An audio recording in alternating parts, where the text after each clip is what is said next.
exchange knowledge.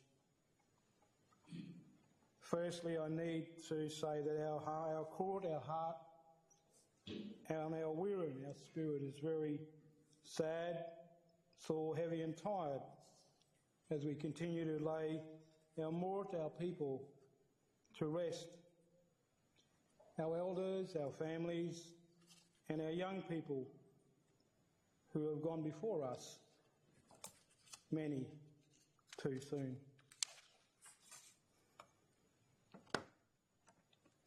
Ni we karajan nunga wangin nunakot. Karajan wangin deman mam nyank we buria kora.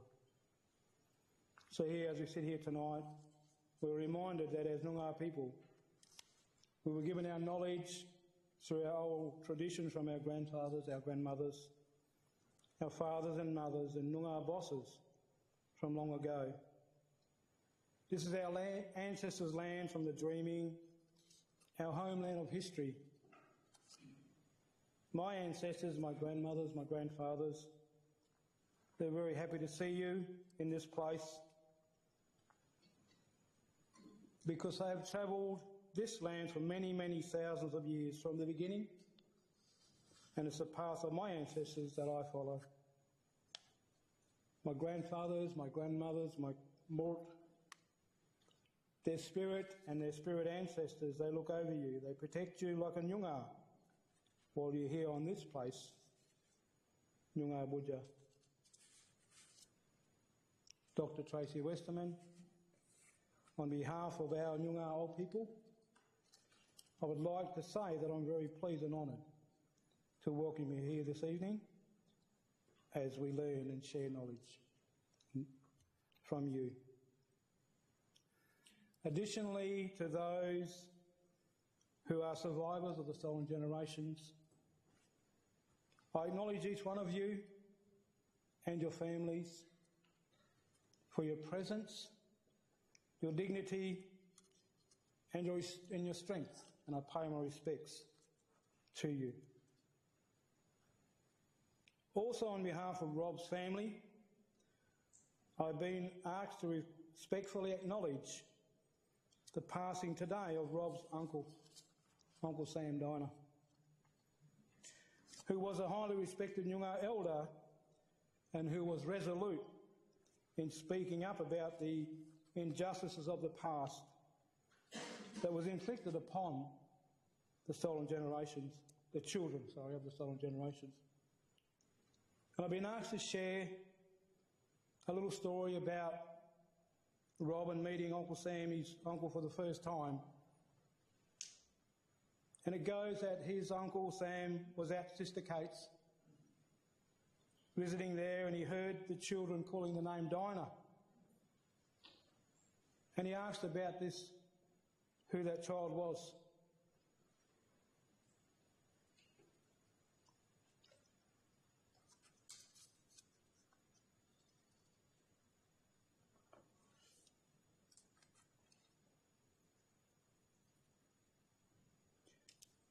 And for the first time, Rob met a member of his family, his mother's brother.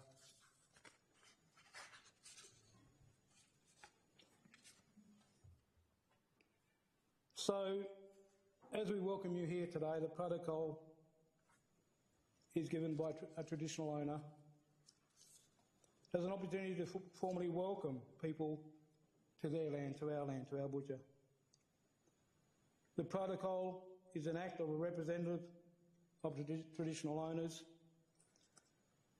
of a particular place, area or region.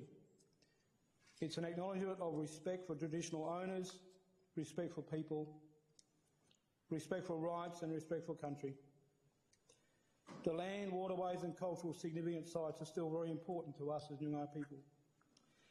It is an acknowledgement of the past and provides a safe passage for visitors and a mark of respect. The traditional country of us as Noongar people covers the entire southwestern portion of West Australia. It's been here for about over 40,000 plus years. Noongar people are the largest Aboriginal cultural bloc in Australia, and according to archaeological evidence, there's been no evidence that any other people have been here other than Noongar.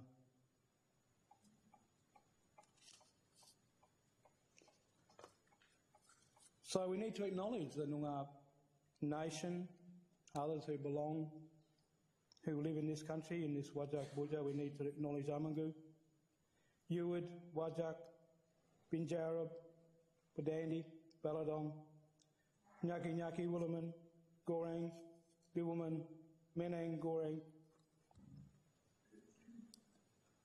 Wajari and Yunga.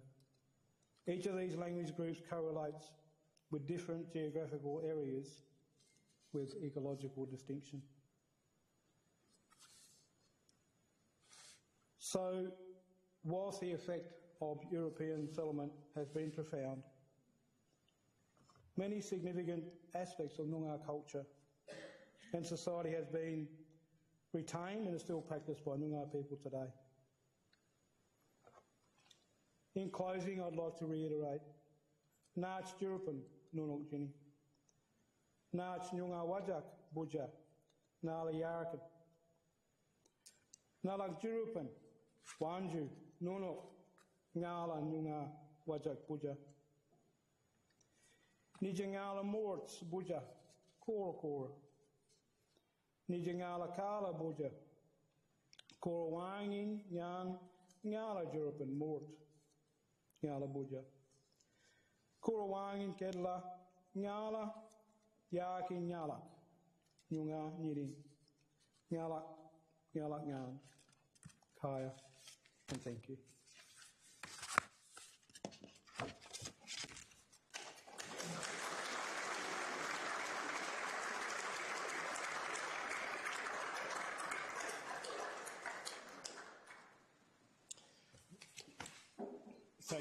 Thank you, Anthony, for that really moving welcome to country. I would also like to acknowledge that I am standing on Wajak Noongar country and I have the privilege of working in this country for like 21 years, I just realised. And every time we do a welcome, it's really good to feel welcome into this place, even though it's like a second home to me. So welcome guests, welcome Dr. Tracy Westerman, welcome Vice-Chancellor, Professor Harleen. Welcome to everyone to the Rob Riley Memorial Lecture. Before we get going, the most important thing I have to talk about is, of course, housekeeping. It's very important to know where everything is. I'd like to, for evacuation procedures, if evacuation needs to occur, please follow the Curtin staff and the directions, and we'll be evacuating to following the directions provided by the staff. If you need the, for health and safety reasons, if you, Curtin encourage you to wear a mask indoors if you can. Hand sanitizers are everywhere, as you can see, in most places these days. If you need the toilets, the available bathrooms are out to the side and then to the right. It's where we kindly asked, if you're not feeling well, please let one of the event staff know so they may assist you. So actually the muster point for this place evacuation is in PI1 car park, which is down this way here. So we're here today, as I said, to come together for the 2022 Rob Riley Memorial Lecture. So this is an annual event, that was inaugurated in 2004 and was hosted by the Curtin Centre for Aboriginal Studies. The Memorial Lecture celebrates the life and achievements of the Aboriginal statesman and leader Rob Riley, as you can see pictured here today. Rob Riley's untimely death more than 20 years ago was mourned throughout Australia. He worked tirelessly in advancing social justice and reconciliation with non-Indigenous Australians, and he left an incredible legacy within the Aboriginal community. And this lecture is part of Curtin's commitment to advancing that reconciliation. So, with no no further ado, I would like to invite Professor Harleen Hayne, the Vice-Chancellor of Curtin University, to welcome you all and introduce our special guests this evening. Please join me in welcoming our Vice-Chancellor.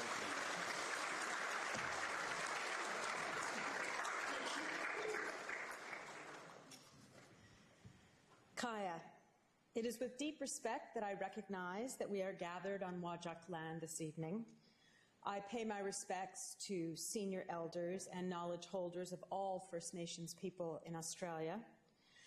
I would also like to pay my respects to the Indigenous people on the land in which I was born, the Cherokee Nation of the southeastern part of the United States, and to the Indigenous people on the land on which I lived for the past 30 years, the Tangata Whenua of Aotearoa, New Zealand.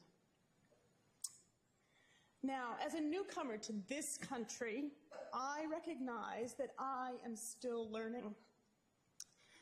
But as Vice-Chancellor, I'm highly committed to teaching and learning in partnership with Aboriginal and Torres Strait Islander colleagues. I am grateful for their ongoing support, their patience, and their wisdom. So thank you, Fred, for introducing me this evening, and thank you, Anthony, for that beautiful welcome to country. I'd also like to acknowledge members of Rob's family who are here this evening, and like Anthony, I would like to pass on my sincere condolences for the loss of your treasured family member. On behalf of Curtin and the Centre for Aboriginal Studies, I am honoured to welcome all of you who are gathered here this evening to the 2022 Rob Riley Memorial Lecture. Although I obviously did not have the privilege of knowing Rob personally, I am becoming increasingly aware of his legacy. It is a legacy that is not forgotten here at Curtin. And since 2004, this lecture has been a significant part of the annual calendar here at Curtin.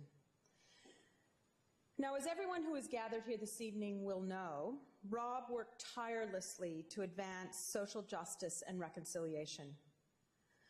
Through his service as the chair of the National Aboriginal Council, part of the negotiating team of the Native Title Act, senior advisor to the Federal Minister for Aboriginal Affairs, the head of the Aboriginal Issues Unit of the Royal Commission into Aboriginal Deaths in Custody, and the list goes on and on. Rob was also pivotal in establishing the Perth Aboriginal Medical Service, the Aboriginal Child Care Agency, the WA Aboriginal Media Association, and the Centre for Aboriginal Studies here at Curtin. In recognition of his outstanding achievements, he received the Human Rights Medal in 1996. But tragically, despite his many achievements, Rob Riley's sense of betrayal by the Australian political system to deliver the kind of justice to First Nations people that he sought was at times too much, even for this very powerful Noongar leader. His untimely death continues to be mourned throughout Australia. 26 years later, however, the desired changes that Rob and others were trying to negotiate with government, such as a makarata and a voice to Parliament, are the key tenets of the Uluru Statement from the Heart. Makarata, a Yolngu word used by Rob all those years ago, means the coming together after a struggle. It was certainly encouraging, just prior to the 5th anniversary of the generous and eloquent invitation embodied in the Uluru Statement from the Heart, to hear our new Prime Minister Anthony Albanese, reaffirming at the outset of his victory speech that he was committed to enshrining an Indigenous voice in Parliament in the Constitution through a referendum. This outcome is fully supported by Curtin University. It is now my great pleasure to introduce our guest speaker this evening. Dr. Tracy Westerman, AM, will be invited very shortly to deliver the 2022 Rob Riley Lecture. Now, Dr. Westerman is a recognized leader in Indigenous mental health, cultural competence, and suicide prevention, achieving national and international recognition for her work. Growing up in a remote Pilbara town of Tom Price, She completed most of her high school via distance education before going on to complete an undergraduate degree in psychology. Dr. Westerman has since steadfastly pursued her vision of improving Indigenous mental health. In 1998, she founded the Indigenous Psychological Services. In 2003, studying at Curtin, she became the first Indigenous person to complete a combined master's and PhD in clinical psychology. And in 2020, she launched her charity, the Westerman Julia Institute for Indigenous Mental Health, to drive Indigenous mental health and suicide prevention best practice across Australia. She has since developed multiple unique psychometric tests enabling the identification of Indigenous people who are at risk of suicide and poor mental health. Having trained more than 40,000 clinicians in the use of these tests, she has been able to reach many tens of thousands of Indigenous people at risk. Dr. Westerman is widely sought after as a keynote speaker, both nationally and internationally, and we frequently hear her voice on the radio as she speaks passionately about her work. In 2018, she was inducted into the WA Women's Hall of Fame, named the WA Australian of the Year, and was awarded Curtin's highest alumni honour, the Alumni Lifetime Achievement Award. In 2021, she received the Order of Australia in recognition of her groundbreaking work. In 2020, she won the Telstra Women's Business Award Small Business category. As you can see, she comes to us highly decorated for her outstanding work in Indigenous mental health. And I would ask you all to join me in welcoming Dr. Tracy Westerman, AM, to deliver the 2022 Rob Riley Memorial Lecture, Why the Aboriginal Mental Health, Incarceration and Removals and Suicide Prevention Gaps Are Not Closing. Dr. Westerman.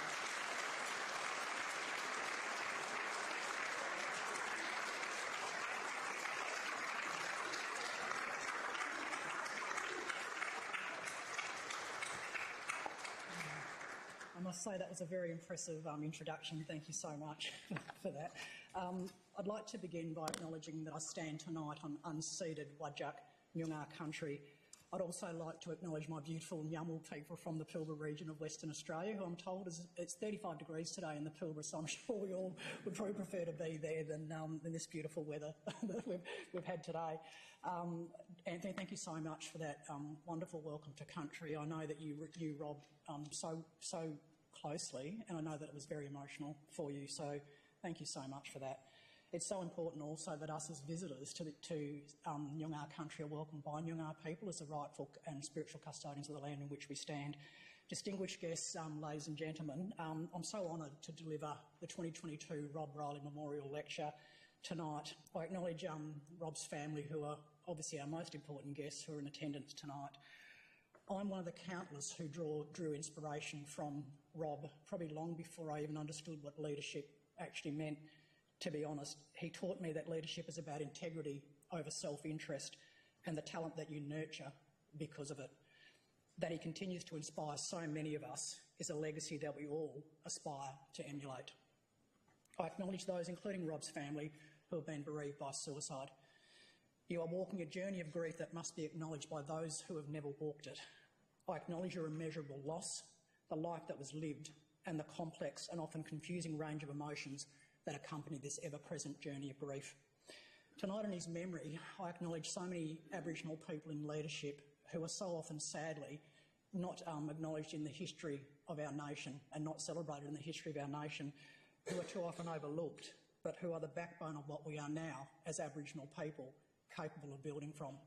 I acknowledge their sacrifices, the strength of their vision, and their individual and collective struggles.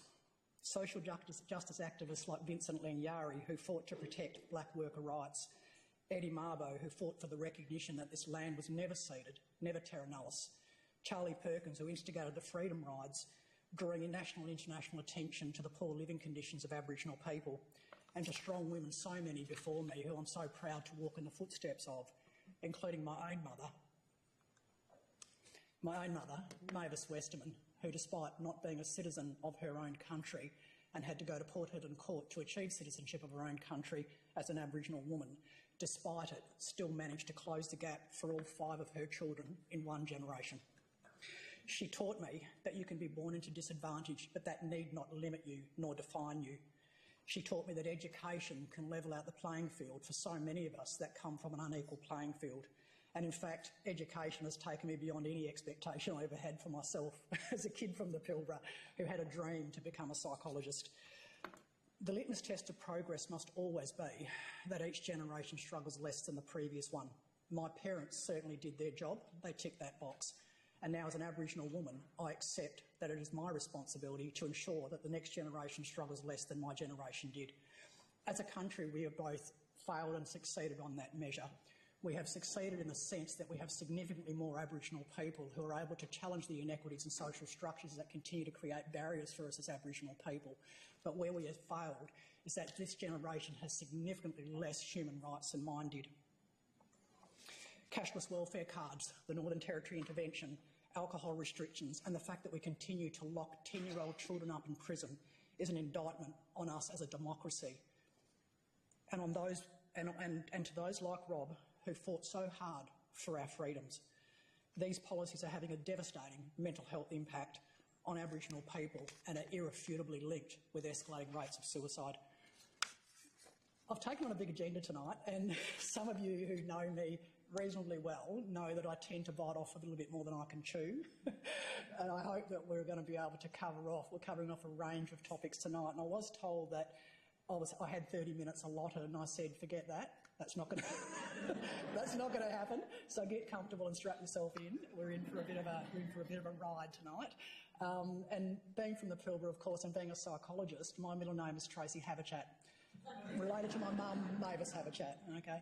So I guess the presentation is why are the gaps not closing in Aboriginal mental health, suicide prevention, child removal and incarceration? And when you take on a big bunch of topics like that, the smartest thing you can do is you can actually identify what the common themes are in terms of where we're getting it wrong. And if you have a common theme of where you're getting things wrong, then obviously you have common solutions to those things. And it's really interesting how there are very, very much common threads to the things that we're not doing, and the solutions are very, very consistent across those really big portfolios. Okay, so I guess driver one, this is probably, the statistics are probably the thing that it's hard to dress them up, frankly. When we look at the unacceptable gaps as well as the rates that we're seeing across every single one of these major portfolios, it puts us as the highest in the world across all of them. So I guess if we look at the suicide rates in particular, for 2 decades now, it's considered that Aboriginal people have had double the suicide rate of non-Indigenous people, and that's not going backwards, it's actually escalating. Now, that's in the perspective of the fact that non-Aboriginal Australia has one of the highest suicide rates in top third of all industrialised nations, so that's relative to that. I guess the most distressing aspect of our suicides in Aboriginal Australian populations is the age at which we are losing people. We have the world's highest rates of child suicide. Child and suicide does not belong in a sentence. We have children as young as 10 that are choosing the option of death instead of life in our own backyards. Children should not be dying from want in a world of great excess like a first world country like Australia. The most horrific statistic, I think, is the fact that for every Aboriginal child that dies in this country, 40% of them will do so by suicide. It is 6 times more likely that an Indigenous child will die by suicide than a non-Indigenous child. When we look at incarceration rates, the news gets even worse. We are locking black people up at the world's highest rates. We are the highest incarcerated black people in the world. To put it in perspective, 28% of the prison population are Indigenous across this country. The Royal Commission of Aboriginal Deaths in Custody in 1990, it was at 14%, and they had a Royal Commission about it. So we have doubled that rate since the Royal Commission of Aboriginal Deaths in Custody. Western Australia's gone one step further, and we have 36%, which makes Western Australia the highest incarcerated black people in the world. 2.3 times that of African Americans. So it's interesting when people say to me, Tracy, you can't compare what's going on in America with what's going on in Australia, and I say correct, because it's much worse. 6 times higher than incarcerated during South African apartheid. I guess one of the most horrific things in terms of the data that we don't have, and I don't like using the term data because it's clearly lives that we're talking about here, But when you actually look at it in terms of trying to make meaning of what's going on, the thing that stands out the most is this. We have no information on why kids are in prison. We know what they're being charged with police by, but we do not know what they're doing in prison. What we do know is 87% of children in prison have not been charged with a crime. They're on remand. When those children ultimately get in front of a judge or a magistrate, 40% of those ultimately are not charged with a crime. So we're using prisons as hostels. We have a comfort in this country with locking children up, and particularly locking black children up. It impacts on our ability to argue against this raise the age. There's a really interesting thing, hey, with raise the age, that there's this sugar high that we seem to be addicted to in this country, which is do the crime, do the time. And it doesn't matter how young they are. So the interesting thing about people when they say, the illogical argument that often gets trotted out is this idea that there are 10-year-olds that are so beyond rehabilitation, that are so violent, that the only option is to put them into prison. So the fact that we don't have any information on why kids are in prison means that we can't argue against that illogical argument, because we don't know the percentage of kids that are at that real serious end of crime. The international evidence, though, tells us that clearly you're talking about children. They are at the very extreme end. It's a very, very, very rare event. So what's actually happening is people are actually seeing this rare event as a common event. And that's something that I guess we need to really look at as a nation. To put it in perspective again, China has a age of criminal responsibility of 14, and we rightly criticise them for their human rights record. Australia has an age of criminal responsibility of 10. So why should we raise the age? Well, if we raise the age, we'll reduce 20% of the prison population, Aboriginal child prison population, just right there. It costs $500,000 a year to put a child in prison. That's the cost of an entire medical degree. Prevention costs an extraordinary amount less. It's really interesting, though, in terms of when issues this emotional come into play.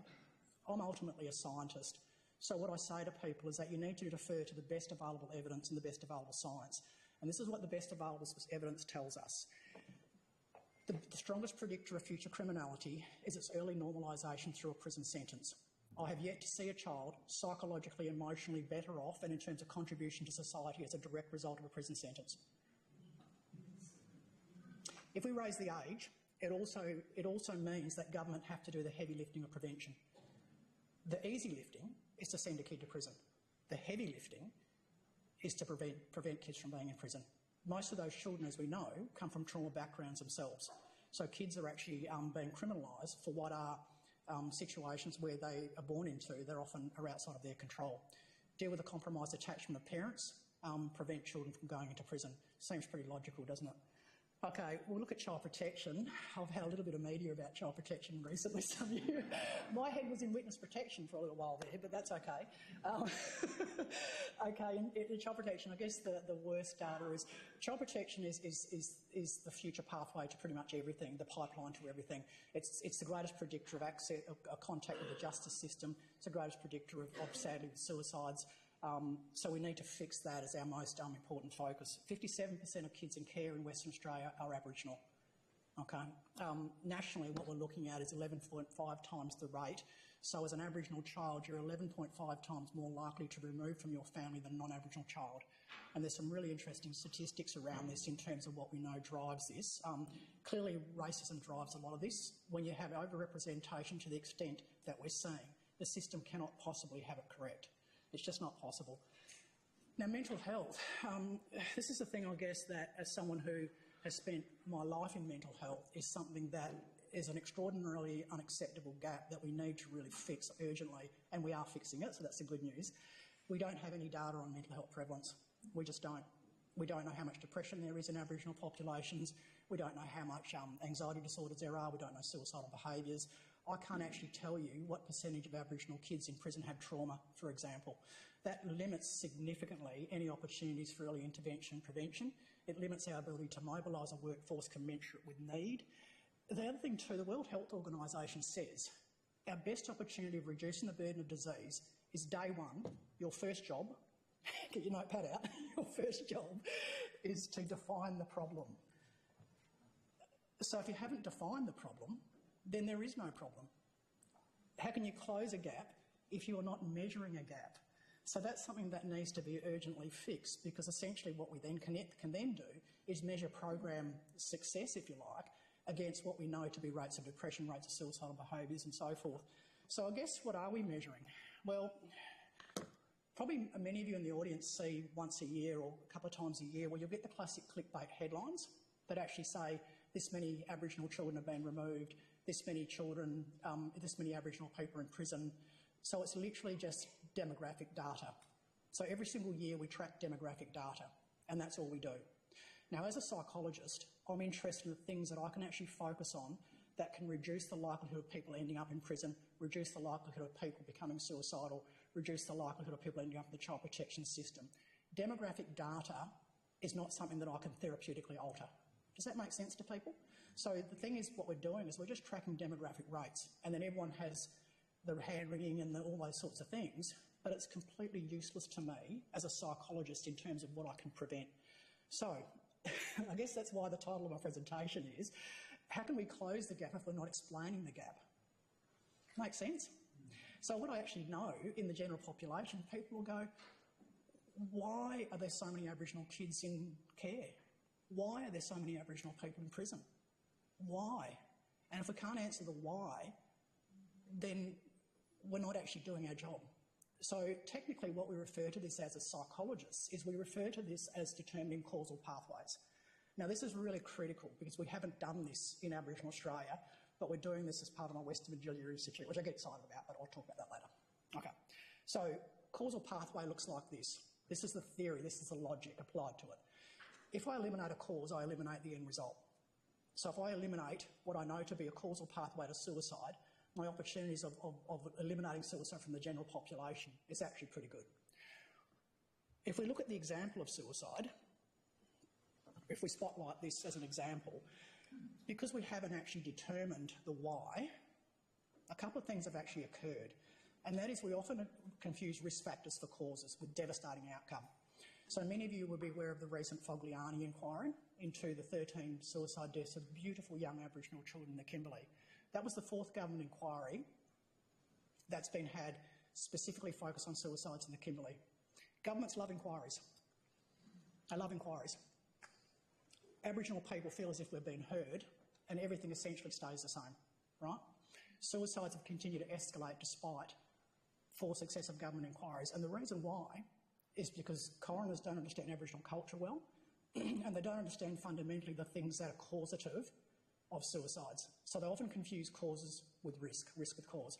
So as an example, 21% of the coroner's recommendations, this is very consistent through the coroner's reports, had alcohol restrictions, recommendations, so restrict alcohol. Alcohol is a very strong enabler to suicide. It's not a cause. Fetal alcohol syndrome, again, very strong, might increase the odds, increase the likelihood. It's not a cause. If it was a cause, you take alcohol out of the equation, that basically means that the suicides become eliminated, right? That's clearly not the case. And in fact, what ends up happening is the minute you restrict human rights, then that actually solidifies a known causal pathway to suicide, and that is hopelessness and helplessness. Now, hopelessness and helplessness basically speaks to, I don't think as an Aboriginal person I matter as much as the person next to me. I don't feel as if I have the same human rights as the person next to me. Okay? So it's not about the alcohol, it's about the restriction in human rights. So let's look at what the data and what the evidence is actually telling us in those communities where human rights have actually been restricted under the guise of suicide prevention. By the way, what I say to people is restrict alcohol if communities want it. Knock yourself out, but don't call it suicide prevention. Okay? Don't call it suicide prevention. It's not. So hopelessness and helplessness is a strong suicide predictor. What we know is there's been a 160% increase in suicide since the Northern Territory intervention. That's a horrific, damning statistic. It gets worse. What we actually know is trauma can get passed through your genes, through biology, so in utero. We've got some really powerful research that shows us that racism impacts in the same way as trauma. Okay? So essentially what's happening is racism disrupts the development of a child in utero. 200 grams overall, the infant birth rate has actually decreased overall by 200 grams since the Northern Territory intervention. And that started off from having one of the highest infant mortality rates in the world, okay? So we're starting from a really low baseline. The most important thing is what it does is it creates a lack of empathy for Aboriginal people. And this is what happens. If we do not explain the why of racial overrepresentation, a narrative of race being causative and explanatory of criminality, of suicides, of child maltreatment becomes normalised with devastating outcomes and non-evidence-based solutions. Simple ideas result in simple solutions. We continue to have alcohol restrictions in this idea that is a causal pathway to suicide, and it's not. Okay? So what are the answers? Well, I guess let's get a little bit sort of more, productive in terms of what we need to be doing to neaten up what's currently occurring. And I guess what we need to do is we need to determine unique causal pathways. Now, this is something that we live in a world that doesn't like difference. You may have noticed that. You may have noticed that we live in a world that doesn't like difference. We are a mainstream governed world. And so when I travelled internationally, it was really interesting that Canadian Aboriginal people, Native American populations didn't actually consider this idea that maybe suicide looked different. Maybe the risk factors were different. And I said, well, it's really important that we actually ascertain that, because if you get risk factors wrong, you get treatment wrong, you make things worse. What we know in the mainstream, what they did with suicides, about 20 years ago, the government applied really good science to determine causal pathways around non-Indigenous suicide, and it's had some really good outcomes. What they've actually decided to do was go, okay, why is it that so many non-Indigenous people are dying by suicide? Why? And so they got a lot of smart people, which obviously wasn't me, they got a lot of smart people, and they said, go and determine causal pathways for suicide. And they did that. And they said, you know what, all of us smart people have established that up to 80% of non-Indigenous people who die by suicide have a psychiatric diagnosis of depression, often comorbid with alcohol and drug use, which is very common. Alcohol is a depressant, feeds the depression type thing, very common. So what is the point of understanding causal pathways? Well, causes, or the why, informs the what to do about it. Make sense? So then they said to these very smart people, they said, go out and figure out what the best practice treatments for depression are. And they said, cool, we're going to do lots of clinical studies, and we've actually ascertained that cognitive behavioural therapies give us our best opportunity of actually eliminating depression. So then what they did was they actually did all these studies that were really interesting, and they said, okay, so if we can eliminate depression from the equation, if we get really, really good at eliminating the known causal pathway to suicide, what's the payoff? And they did all these really interesting statistics, and they found that if we can eliminate depression from the equation for suicide, we can eliminate up to 50% of suicide deaths. So see the importance of suicide causal pathways? People say that? So we haven't actually done that with Aboriginal people. So we haven't actually done that in terms of trying to establish whether suicide causal pathways are different. And that's work that we're doing in the Julia Institute, which I'm going to explain in a second. Okay. You know how I said earlier that things get really complex. Things get actually really complex, but what we need to do is we need to look at what the common solutions are. So I always say to people, all roads lead to assessment. Get assessment right, everything's a game changer from there on in, okay? All roads lead to assessment. So essentially there's at the moment, no nationally accepted clinically and culturally valid test and assessment across suicide risk, mental health, criminogenic risk and child maltreatment risk. So the default is that they'll use mainstream tools and get a lot of things wrong. So I'll give you some examples.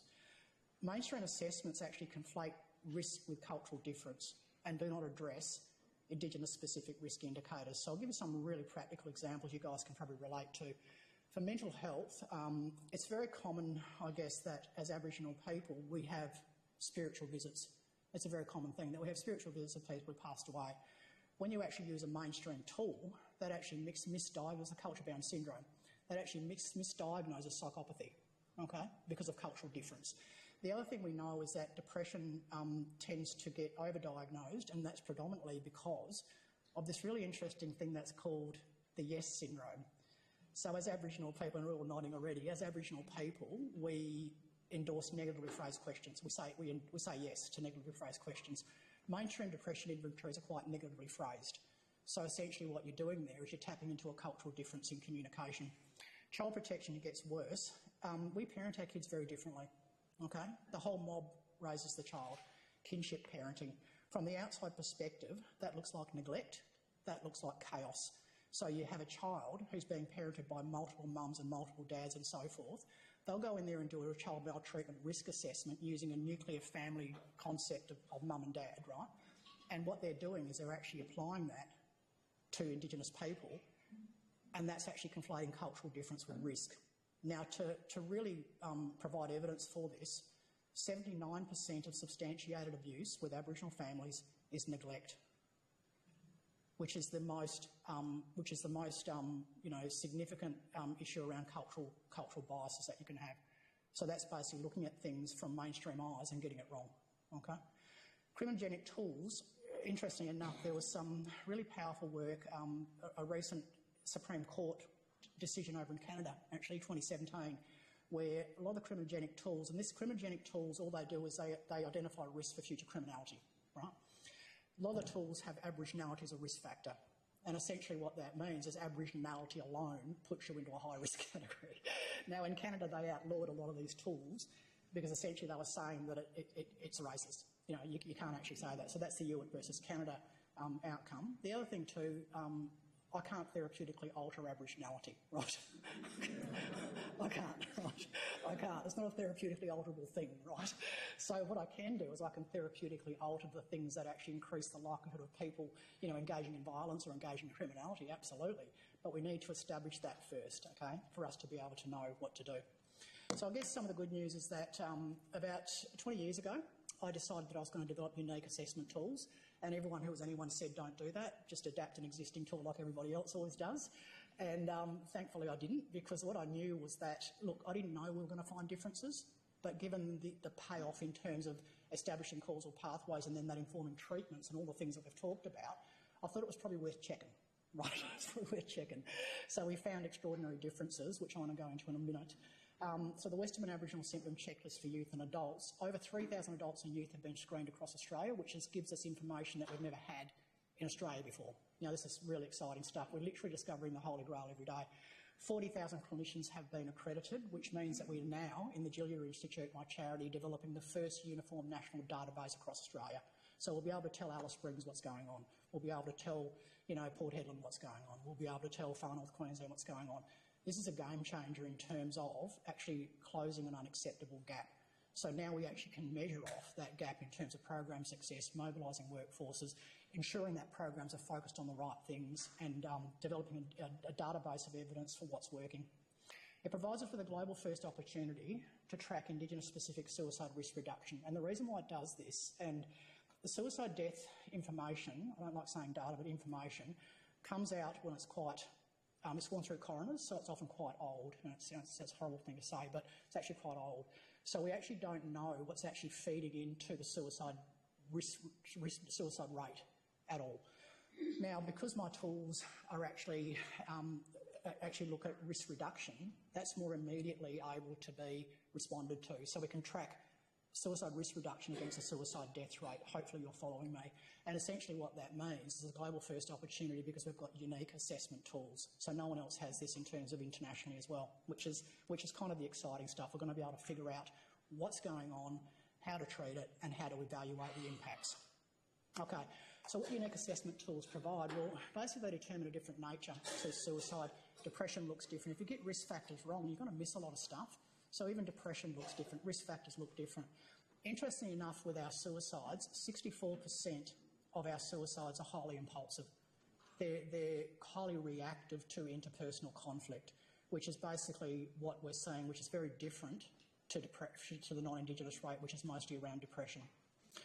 Most of our crimes, interestingly enough, are also highly impulsive, highly reactive. So we have high rates of family violence. So we're actually very much, accumulated around a particular type of crime, which again provides us with significant opportunities for prevention, not only in terms of suicides, but also incarceration. If we get people really good at managing their impulsivity, or managing their, basically what people look like is they look like they overreact to interpersonal conflict. So if we fix that as a causal pathway, we can actually then hopefully understand how we can eliminate, the high rates of suicide, I guess, and actually high rates of crime as well, which is really exciting work. Now, why are our suicides and crimes so impulsive? Well, it's very common with people with trauma. It's very common that people who have trauma are highly impulsive and highly reactive, and they find it really difficult often to self-soothe and calm, and people look as if they overreact. And we see that a lot with most of our suicides everywhere I go around Australia. 30% of trauma is actually genetic, which means that if you have a family member who's experiencing trauma, you can actually inherit that through your genes. Now, there's also a biological contributor here as well, in the sense that if you have a mum who's experiencing trauma, you're up to 3 times as likely to experience trauma yourself. So that's the biological impacts. Now, the environment is a really interesting one that's very peculiar to Australia, and that is that obviously the origin is in the forcible removal from parents. That's the origin of our trauma, clearly. John Bowlby, who's the godfather of attachment theory, says that if you lose attachment to a primary parent, mum or dad, he said it's impossible to recover from it. So we've had generations of forcible removal from our primary parents and primary attachment figures. Your parents teach you about yourself as being loved and lovable. They teach you how to emotionally regulate. They teach you how to self-soothe and calm. They teach you all these wonderful things and secure attachment that are so critical to your early development and your future development as adults. So the fact that we had that forcible removal created massive vulnerability for us as Aboriginal people from the very get-go. Now, what actually made this even more, what actually made it worse, if you like, was the denial of the removal. So the fact that it was denied for over 200 years actually compounded the trauma. Now, from a psychologist's perspective, again, what that means is that if trauma is denied, it makes intergenerational trauma being passed into future generations almost guaranteed. Because essentially what you're trying to do with clients is develop insight into the fact that their behaviours are trauma reactions, right? If you don't have insight into the fact that your behaviours are trauma-based, it becomes very likely that you'll pass it into the next generation because you don't have that insight. So it virtually guarantees intergenerational trauma transmission, which is what we're dealing with now. But the denial of it was actually worse than the trauma itself from a trauma perspective. Repetition compulsion is actually very common with people who have trauma. So if you have a trauma as a kid, you're significantly more likely to have a trauma as an adult. It's just that you're hardwired to react to the world in a certain way. So there are what we call suicide clusters, are an obvious repetition compulsion consequence. Racism also manifests as trauma, activating the same flight or fight response. Now, this makes sense to me as a very fair-skinned Aboriginal person. It makes complete sense to me. Trauma activates a flight or fight response where you see threat, your brain says threat, and it fires up the parts of the body that it needs to in order to defend yourself or to run away. And that's a basic primal instinct. Now, the reason why racism as trauma makes a lot of sense to me is that as a fair-skinned Aboriginal person, I don't like meeting new people. And I don't like meeting people who don't know that I'm Aboriginal. Because what happens is I just cannot stand waiting for the racist comment to eventually come out, and so I have to get into the conversation that I'm Aboriginal, because I cannot stand waiting for the inevitable racist comment to come out. So the flight or fight response actually makes a lot of sense. What we know is that 30% of trauma, 30% of depression is accounted for by racism. 50% of chronic stress is accounted for by racism, which makes a hell of a lot of sense to me. You'll probably notice a little dot point there of the proof of Aboriginality, and I need to actually, it's pretty hard to miss it, right? Now, I need to actually make comment on this predominantly because my mum, when she went and got citizenship of her own country, she had to go to Port Hedland Court and demonstrate three things. She had to demonstrate that she could speak English, she had to demonstrate that she was free of disease, and then she had to demonstrate that she had lived as a white person for 2 years. She also had to demonstrate, she had to have two people that actually signed a reference to say that she'd severed ties with all other natives. So here's the thing. We are the only culture in Australia that required that we severed ties with all of our family and community, and we had a government policy around this, to have our human rights restored. And we're the only culture in Australia that requires that we prove our connection to culture in order to have basic services met. Okay. So once we've now established causal pathways, we know that it's trauma-based, we know that it's highly impulsive, we know that people, that tends to, account for a lot of suicides and a lot of what we're seeing in the child protection system as well as in the criminal justice system. That then informs the what to do about it. So what we know, I guess, is that if we teach people these lovely things called distress tolerance skills, right, if we teach people how to, effectively communicate, anger management, all those wonderful things that, in their early history probably didn't learn, then what we know is that actually gives us our best opportunity of actually dealing with and treating early trauma disruption. So it's actually a really, what's so important to understand causal pathways is what we can then do is do early intervention into those really high-risk areas. For example, the Kimberley, as we know, has carried the burden of Indigenous suicides for a long time. So it makes it very obvious that services and the best practice programs need to be mobilised into those communities. But early intervention is what we're not doing. Often what people do is just react to a suicide and react to it. We should be getting in there and teaching people distress tolerance skills and all these things that we know reduce trauma-related behaviours as soon as we possibly can. So essentially what you do is you teach people tolerance for intolerable emotions. And what we know, there's a really great emerging field called neuroplasticity, which is your first flash word of the day. Okay, just throw it around the family barbecue just because it sounds impressive. Okay, neuroplasticity basically tells us that when people have trauma, your brain morphology is altered. So what that means is often your executive functioning is altered in the fact that you have a critical event or a crisis and you look as if you overreact, you can't self-soothe, and that's a very common thing. Neuroplasticity tells us that after 6 weeks of exposure-based therapies, teaching people distress tolerance for emotions they can't tolerate, the brain normalises. And this is a really exciting field. And so the opportunities here to prevent so many suicides in our communities and so many kids coming into prisons and those sorts of things are actually pretty significant for us. Okay, now I guess the big thing, solution 3, is we need to actually understand the difference between systemic and individual racism. So I'm going to give you an example of what this actually means. Culturally competent systems should actually address both. So this is systemic racism, which is very different to individual racism. So psychologists use this culturally biased test that they know inflates risk of child maltreatment based on cultural difference. So kinship parenting as neglect as an example, Aboriginality as a risk factor. Has to use it because it is the endorsed tool of choice by their department. Tries to adjust it for cultural difference with no guidance to do so. This is systemic racism, not individual racism. And this is what's driving so much of what we're currently continuing to see. So let's actually see what's happening in child protection as a really almost dramatic example of the impact of systemic racism. They only fund untested mainstream programs. They don't fund anything Indigenous specific. So there's never been an empirically determined cultural attachment program. So they have never actually got a bunch of Aboriginal people at risk and tested a cultural attachment program.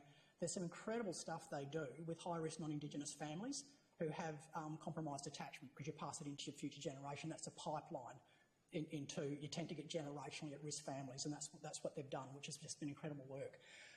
Now, here's the thing. 94% of the staff in the system are non-Aboriginal, so they use those programs because they're comfortable with them, okay? But 57% of the clients are Aboriginal, so the programs do not translate culturally, okay?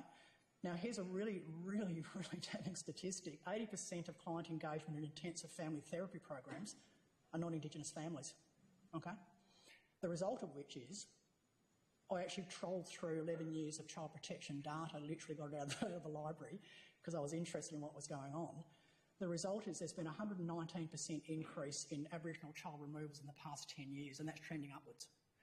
At the same time, there's been a 26% increase, but that's been trending down, okay? Because what's happening is at-risk families are engaging at the moment of risk with intensive support, okay? Families always want to do better for their children. I've yet to meet a parent that does not want to provide a better life for their child, and we're just not giving Aboriginal families the opportunity to do that. Now, this is a really compelling graph that I actually just put together myself based on information I was able to capture out of West Australian data from the library, so I just pulled it all out and just made meaning of it. I was quite interested. I'll explain all these graphs, so don't worry about trying to make your eyes see it because it's quite small. I always say to people that you need to develop an emotional relationship with data, and my students think I'm weird when I say that. But essentially, if you look at data in the right way, it should inform intervention. It should inform treatment. But at the moment, we've got people that don't actually have an emotional relationship with data. So if you look at those columns, what we're actually looking at here is the first one over there is the child removal rate in 2009, okay? So as you can see there, the red column is non-Aboriginal children, okay? And the blue column is Aboriginal children. So we're only talking 11 years ago that non-Aboriginal child removal rates were significantly higher than Aboriginal child removal rates. And then you can see the trajectory, hey? You can see it. So now we're at 2020 over here, and as you can see, the blue bar, which is the Aboriginal child removal rate, has just escalated through the roof, yeah? So that was really useful information to track, but I was kind of going, okay, well, what can explain that? Let's try and understand the why. And I kind of thought maybe it's about the fact that let's actually see what happens when you have lots of Aboriginal workers in the system, okay? So I actually tracked Aboriginal employment rates. And what you find, you can see that the green column, as the Aboriginal child removal rates have escalated through the roof, guess what's happened? Aboriginal people have left the department in droves. So then I was interested in this thing called correlation. Now, correlation basically means you can infer that one's related to the other. So as one moves, so does the other. So essentially what we found is that there was a correlation of 0.865 between Aboriginal child removal rates and Aboriginal staff in the system. So essentially the more Aboriginal staff you have in the system, the lower rates of Aboriginal child removal. This is really compelling stuff. Okay, so we can't actually have the whole system full of Aboriginal staff. We're 2% of the population. So what's left? Well, what's actually left is we try and figure out what it is that Aboriginal staff do to prevent Aboriginal kids from being removed from their families. Now, I was a child protection worker for 7 years. I walked the journey, I get it. I know what it's like. In 7 years, I didn't remove one Aboriginal child from their family. I also didn't leave a child in an abusive situation or at-risk situation. You talk to any Aboriginal child protection worker and they'll say the same thing. We work 24/7 to do everything we can to prevent a child coming into care. And I've seen it because I've lived the experience. We also understand how to translate intervention programs culturally because we're Indigenous. Okay, so the minute a family's flagged at risk, we do intensive intervention because we know how to do it. So what we did though is we asked Aboriginal people, what are the things that you guys do to ensure that Aboriginal people don't go into the system? And what we did was we designed 3 unique tests, which are actually first. This has actually never been done before, that are actually able to predict cultural competencies. Now, the reason why it's really tricky to develop tests that can actually predict cultural competencies is that cultural competency is the hardest construct to measure. You're basically measuring racism, right? So essentially, racism is inconsistent. It can be overt, it can be covert. You can have someone who's married to an Aboriginal person and be quite racist. So it's actually inconsistent, and so it's a really tricky thing to actually have a tool that actually measures and shows that it predicts cultural competency. So now that we've done that, all bets are kind of off in a good way. What we've been able to do is design a mental health one for practitioners, a general one for police and teachers and so forth. Most important one that I designed 3 years ago as part of the West Australian review that I did was a cultural competency in child protection. So the predictors of cultural competency in child protection. What we've been able to ascertain is that there are some regions in Western Australia that have reasonably low rates of Aboriginal child removal. There actually are some that actually have high rates of Aboriginal population, but reasonably low rates of Aboriginal removal. And I was quite interested in what those communities did that was different from communities that have high rates of Aboriginal child removal. So we tested it. And what we found, which is like the Holy Grail, is those regions that actually had lower rates of Aboriginal child removal had higher rates of cultural competency. Once you define cultural competency, once you've defined it, you can improve it and you can measure it and track it over time against the child removal rate. Okay, so that's what we did in Western Australia, where we sampled 300 child protection staff. So they had an opportunity to be global world leaders in this particular industry in terms of being able to track the predictors of cultural competency against the Aboriginal child removal rate and demonstrate the sorts of skills and things that were actually having an actual causal relationship with child removals decreasing. Okay, so see how the data and assessment all roads lead to assessment. Okay, so the idea is, guys, that we improve the 18 defined dimensions of child protection cultural competency and track it against reductions in child removal rates, which is what we did in our WA work. And some of you, if you did read the coverage, that essentially what I did was I did a report I think in 2019, and a whistleblower dropped it on the media. And by the way, I wasn't the whistleblower. I need to be really clear about that. I wasn't the whistleblower. So essentially it was buried. Now, the denial of racism is actually worse than the racism itself, because what happens if leadership denies racism, it becomes systemic, okay? And that's what happens. So we're doing work around if we can improve police cultural competency, we can track that against crime data, national data and state data. We've never in Australia causally determined the impact of racism in feeding these stats. So that's actually really exciting in the sense that we can then explain the why in lots of different ways. We're developing a national database at the moment for that, okay? Okay, guys, final one is that despite all these statistics, there's some really interesting things around. We need to geomap data because there's a couple of things. 80% of Aboriginal people plus will never come into contact with the justice system, right? Will never come into contact with the justice system. We have what's referred to as the generationally incarcerated, which means that there are generationally incarcerated families that make up the bulk of the crime statistics. And what we're not doing is we're not mobilising intervention and prevention activities into those high-risk families. So what will happen is you'll often have someone who's in the system, if you like, and then eventually one of their sons or one of their daughters will become in the system as well. Same with child protection, same with suicides. We actually have a bulk of people that make up the bulk of these horrific statistics that I've talked about. Canada did this with suicide rates. It was really clever what they did. They had suicide rates, Indigenous Canadians, suicide rates, as high as what Aboriginal Australian rates were, but they geo-mapped the suicides. And what that actually gave them the ability to do was find out where the suicides were occurring and mobilise prevention efforts into those communities immediately. Now, they found something really compelling, and they found that up to 90% of the suicides were occurring in 10% of the communities. Okay?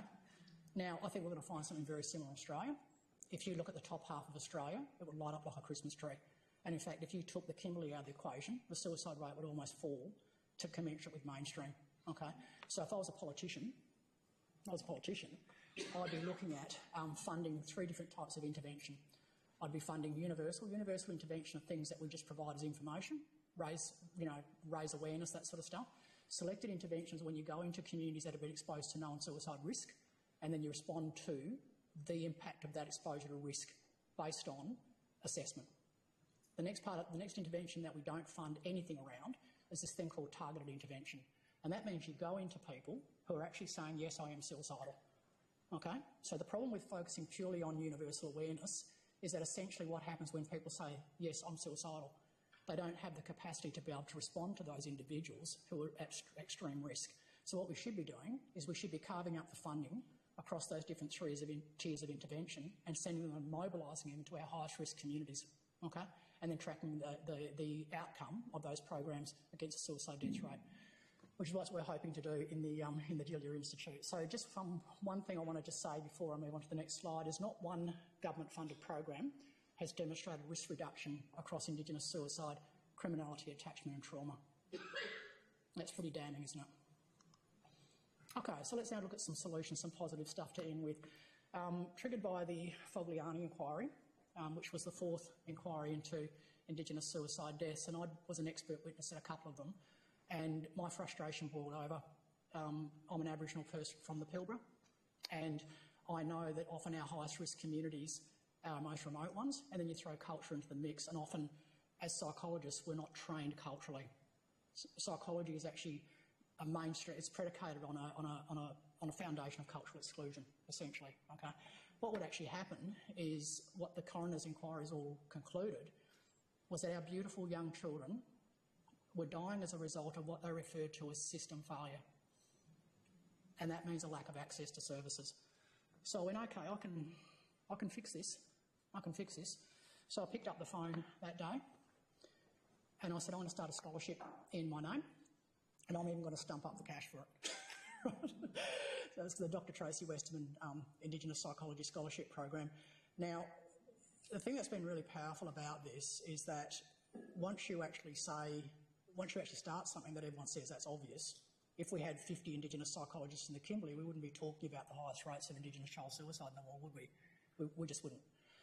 So we've now managed to fundraise.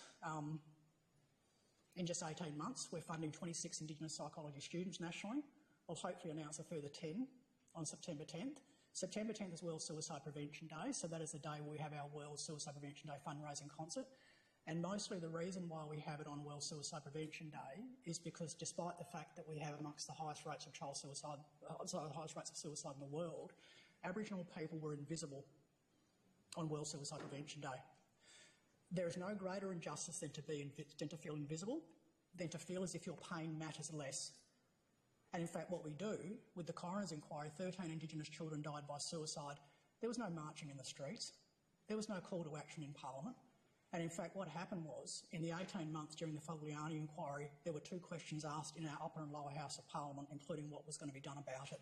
Our children's lives deserve more than silence. So we decided to correct that and make Indigenous, our Julia, Westerman Julia Institute. Julia means my child, by the way, which is actually, people get that straight away. We want our children to have a better future. and a future-free, best future-free of Indigenous child suicide.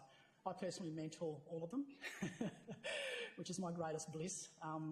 That's the most incredible thing, the most incredible gift I have every day. I have a CEO who's here tonight, and he says to me, "Oh, Tracy, I had a student ring. I didn't want to bother you." And I said, "Let me make this clear. If I'm on life support and I'm needing a kidney or something and a student rings, ring me." Let me be clear about this. I all have my mobile, all those sorts of things, and they are an absolute bliss. I call them my kids. So we've fundraised, I reckon, about over $2 million in donations through philanthropic support and our World Suicide Prevention Day concert. $10,000 a year as a scholarship. We have 5 honours students, 4 masters and 1 PhD. So the great thing about this is that our students are contributing to an Indigenous specific evidence base. This is black excellence. Here's the thing, as Aboriginal people, we are doctors, we are lawyers. Some of us lead the world in what we do, but there's still this idea that we've somehow been given an easy path through life.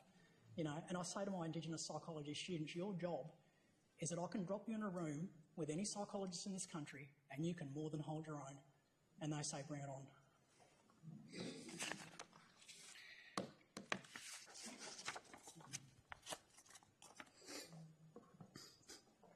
If you are sharing space but not sharing power, it's tokenism. There are too many systems that like to share space but not power. That's why paternalism is our greatest threat to black progress. In closing, when statistics are this significant, it can no longer be seen as an Indigenous issue, as it places an intolerable burden on those who are already intolerably burdened through grief and policies that removed Aboriginal children from our families, creating a destruction that has never truly been acknowledged or healed. The greater responsibility for those of us who come from, or don't come from privilege, for those of us who have privilege, is to do the heavy lifting for our least privileged, the least privileged amongst us. Because equity will always be a challenge when it remains the responsibility of the oppressed, those with the least privilege, to fix a problem that's ultimately been enabled and created by the oppressor. So to end, it's why I always say that bravery to me is the most important of all the virtues because it enables all of the others. Changing systems requires bravery. I wish we had more leaders in this country like Rob Riley who were brave. Thank you.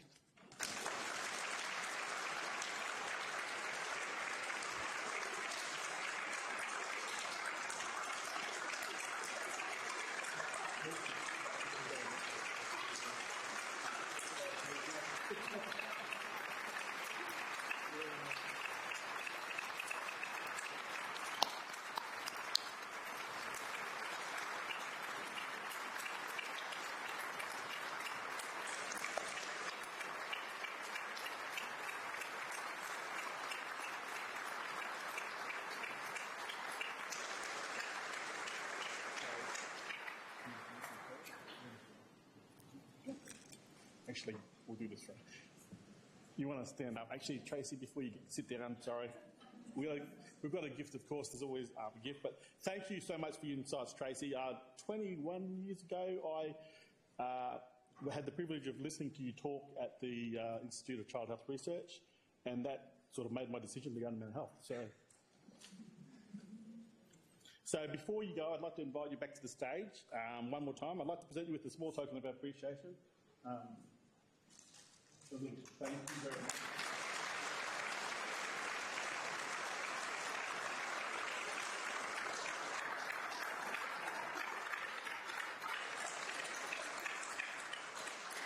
So thank you for joining us tonight. It's been a really great 21 years ago you activated me, and I think you've activated me again to to start doing stuff in this space again. So so this brings us to the end of this very special event.